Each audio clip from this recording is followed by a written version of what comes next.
What's up, YouTube? It is Jafer. Now, this is my normal setup.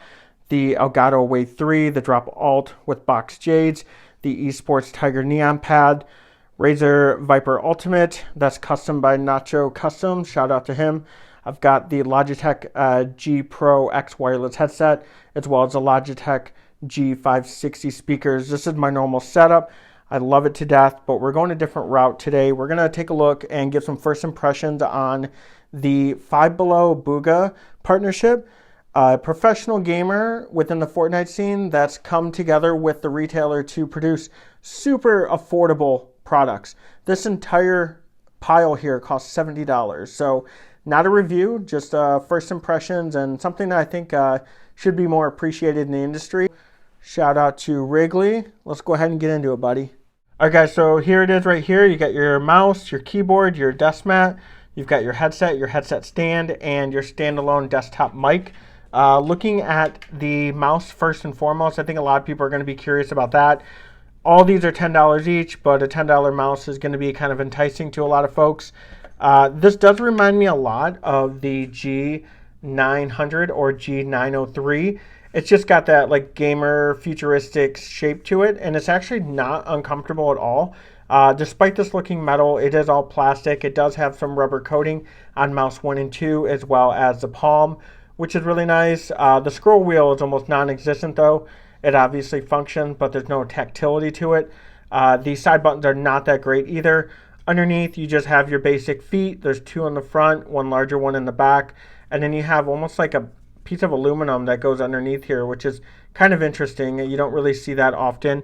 Looking at the weight of it, it's coming in at 96 grams, so that is what, 25 grams lighter than the infamous G502, which is pretty funny.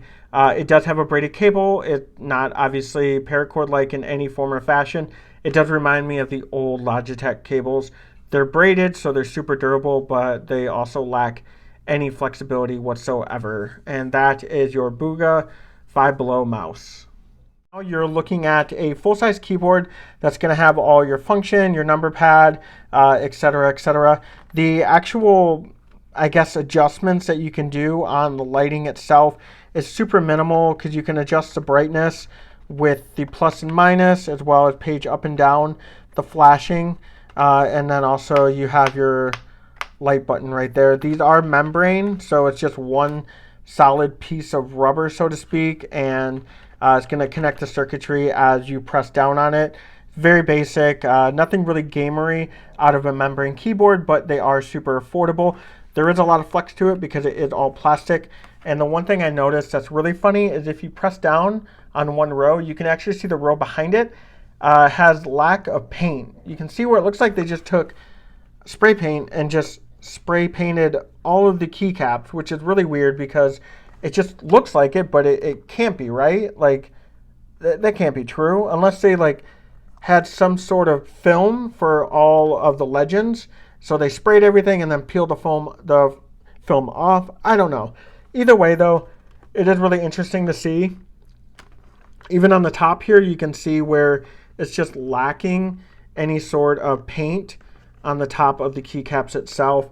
You do have some little RGB strips that go in line with the actual keycap colors. So, I mean, it's not the ugliest keyboard in the world. You do have some flips for feet on the bottom, and then you have some rubber feet at the very bottom here. That's going to give you the only amount of grip because there's nothing up top. But that is your Bugha Five Below keyboard for $10.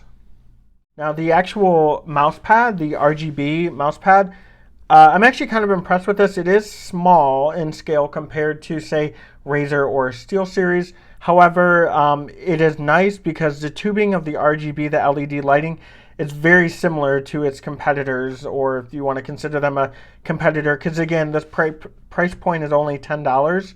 But you hit this button here, you're going to have different color options, and then at some point, you're going to get your flashing. And you can see it does go into a multicolor state with the flashing. As far as the actual surface area, it is a very loud cloth pad. When it comes to this right here, it is really slow because this is a heavy mouse, as well as your standard Teflon. I'm sure some sort of plastic composite material in there. And then if you have a more premium mouse, you do feel the glide, but you can also feel the scratchiness from just how firm this surface is right here. So for an entry level, I don't think anyone's going to notice anything, but this is not going to be replacing someone's Zowie or high performance pad that's out there. Your desktop mic's probably one of the more basic things out of the entire collection. It serves one purpose, and that's for your audio. It does have a gooseneck, so you can adjust it to your liking, and it does hold really well. There's actually surprisingly really good resistance with it. There's some flashing RGB. You have your mute button, which is your on-off. I will say this is probably the worst button I've ever felt. I don't really know if I'm pressing anything or not. The bottom does have, I wouldn't consider any sort of grip, but it's just like a piece of foam that's been cut out, maybe to, maybe cut down any reverb if you're, hitting the desk or table, whatever it may be. Either way, though, it slides around a lot. And then you also have a braided cable, which is really odd because it's not on the keyboard, but it's on a mic. And that mic isn't really supposed to go anywhere at all. So that's really interesting. But outside of that, yeah, this is $10 and it's a basic mic. And we'll get into an audio test here in just a moment. The headset itself, again, $10 at a store that's Five Below, but it does have some RGB diffusing on both sides. It is extremely uncomfortable, but I think that if you were to be someone of smaller stature, a child, of course, this might work better for you. The clamping force is super light. It definitely doesn't feel like it's going to be very durable over time. You do have a microphone that drops down, although I will say it reverbs really loudly when you're wearing this, and then you're dropping this down. The actual tactile clicks kind of hits your ear pretty hard there. You do have some foam padding. The foam padding definitely feels pretty basic. Obviously, it's not going to be any memory foam or anything like that. But let's go ahead and get into an actual audio test of this desktop mic and this headset. Alright, so this is the headset itself with the built-in mic. It's got your RGB, looks very gamery, it's very uncomfortable for my giant head. As I move, I can feel the plastic creaking back and forth. It does have a little control panel of a mute button as well as a volume control. And then, of course, if you're running this with the PlayStation systems, I don't know if it'll work on the PlayStation 5, but on the PlayStation 4, you'll actually connect the microphone and headset plugs together, and you'll have one adapter that just goes right into the controller itself. You do need the adapter for the Xbox if you have, I guess, one of the older controllers. But yeah, and also if you want to run the RGB on the headset, you do have to plug in the USB port to generate power, as it's not going to come from the audio connections. So this is the standalone mic. This is me holding it. Now if I rest it on the desk itself, I'm about this far away from it, and it honestly doesn't sound terrible for a $10 mic at an elaborate dollar store. So this is kind of a win. I'll take it. Alright, and these bad boys are the speakers. You've got your volume, your power, as well as you can throttle the bass. There's no mesh over these at all, so they're easily exposed to any sort of damage that can be done. But they are only $10, so let's see how they sound. And we'll play some stream beats brought to you by Harris Heller. Awesome guy.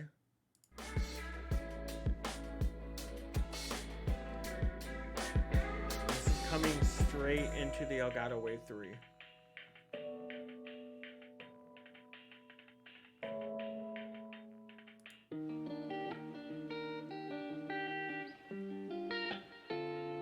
They sound okay. I mean, I would not turn up the bass.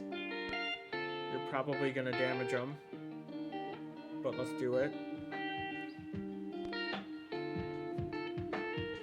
Oh, it's got a little kick. Yeah, they're pretty basic though, nothing special. Alright, so far we've kind of had some hit or misses, but I'm saving the best for last, and that's going to be the headset stand. This thing's only $10. It actually holds some pretty sturdy weight to it. as well as the fact that it's got some nice RGB on the bottom. As far as I can tell, there's nothing that you can really do to adjust the RGB, but the biggest thing really is you have 4 USB ports here, so you're able to plug in additional accessories, charge your phone. It is going to be a very slow charge, so keep that in mind. I mean, it's running 4 USB ports through a small little PVC cable, so it's definitely not going to go fast for you. And then you also have a little lip right here where you can actually place like a small iPad or a phone. So it's really nice that it doubles as a headset stand, phone stand, and 4 USB ports. And I'm telling you, $10, this is definitely the thing to get if you're going to get anything out of this set. All right, folks, so that does it for me. Really, this is just kind of a fun video I wanted to do because I think it's cool that Bugha did partner with a retailer that only sells things usually $10 and under, even though they call themselves Five Below. But either way, I feel like we don't always need to have the best of the best and spend a ton of money just to enjoy this hobby.